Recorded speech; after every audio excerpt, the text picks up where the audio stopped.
Yan guys, una na ng halian ngayon. Kararating ko lang. Bumili po ako ng mga ulam na luto.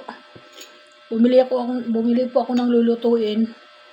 Pata, hindi ko po naluto. Bukas ko na lang lulutuin siguro yan. Hindi ko alam kung lalagyan ko ng munggo. Matagal na kami din nakakapag-munggo. Panghalo ko na lang sa munggo bukas. Ito. Ang ulam ko ay gabi. Bumili pa ako lutong gabi. Yan. Gulay-gulay lang muna. Tapos bumili ako langka. Baka dumating yung mga kasama ko dito sa bahay para may ulam sila. Langka po, ginataan. Tapos ito, sinigang na baboy. Ayan. Luto-luto lang. Pwede na yan. Sa magluto tayo, napakamahal ng baboy. Yan. Luto na yan, di nalulutuin.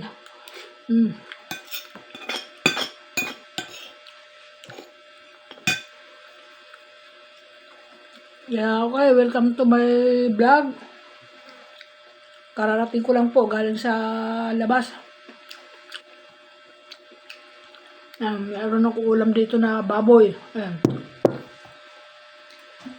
Paborito ng aking anak ko, na si DC. Pinapapak niya yan kahit walang kanin. Baka sa labas sila kakain mga guys. Pura yan. Sarap eh.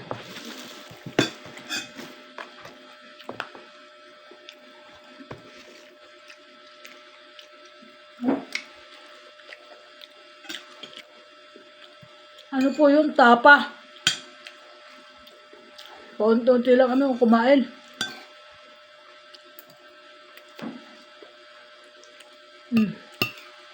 Ito, bagong gata na gabi ito eh.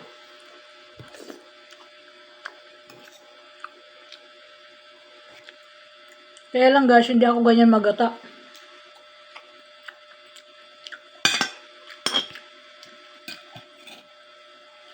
Ang gata ko talaga, napakasarap.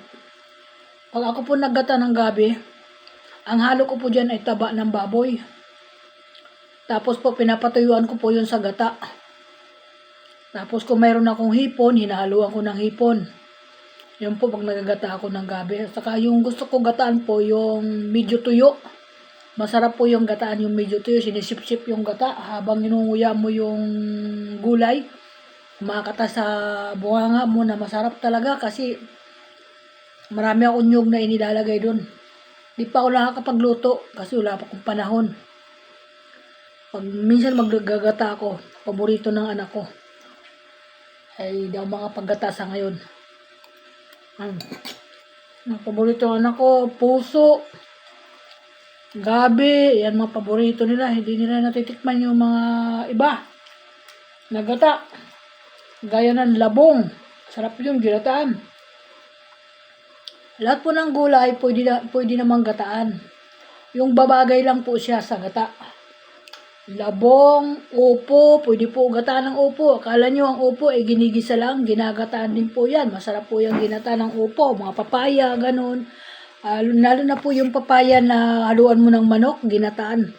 Grabe guys, napakasarap. Kaso lang, pag ako po naggata niyan, ayaw naman ng mga kasama ko dito dahil allergy sila sa manok. Pero pag ako naggata, kat allergy sila, kumakain talaga sila. Ang dami na nakakain. Kaya minsan di ako nagluluto ng mga ganun kasi mataas lang po yung amin mga karamdaman. Tama na muna yung mga ganito, nakukontrol kahit pa paano. Malapit na ang namin, laboratory. Kaya kailangan muna namin mag-control. Mga gulay-gulay muna ang kakainin namin. Ayan, kaya ako di ako masyadong kumakain ng mga bawal. Kasi baka tumaas yung aking sugar, imbes na bumaba, itaas na naman ng doktor, sasabihin, ito, ganito ang taas. Kasi nakaraan po nung huli, tinaasan yung aking insulin. yung 32 na aking inilalagay, dinawa niya ng 34. Kaso isang bisis pa lang po ako nagtusok ng 34. Akala mo, nangatog ang mga buong tuhod ko. Hindi na po ako umulit. Sabi naman ng doktor, pagwas may nakaramdam daw ako ng ganon, yung parang manginginig yung aking mga kalaman-lamanan. Ay ihinto ko daw agad, huwag ko nang pilitin. Ibalik ko daw sa dati. Noong 32. Kaya hininto ko nga po agad. Kaya yan mga guys, okay naman nung hininto ko, wala naman nangyayari. Kaya lang kailangan, pagkalagay ko ng mga ganong aking gamot, kailangan nakaready na po ang pagkain ko. Hindi po pwede na mag-aantay ako kasi hindi din pwede kasi bawal. Mahihilo ka dun. Yan po. Kaya pag nagtusok po ako ng ganon, nakaready na po ang aking mga pagkain para po makain ko agad. Hindi ako matumba.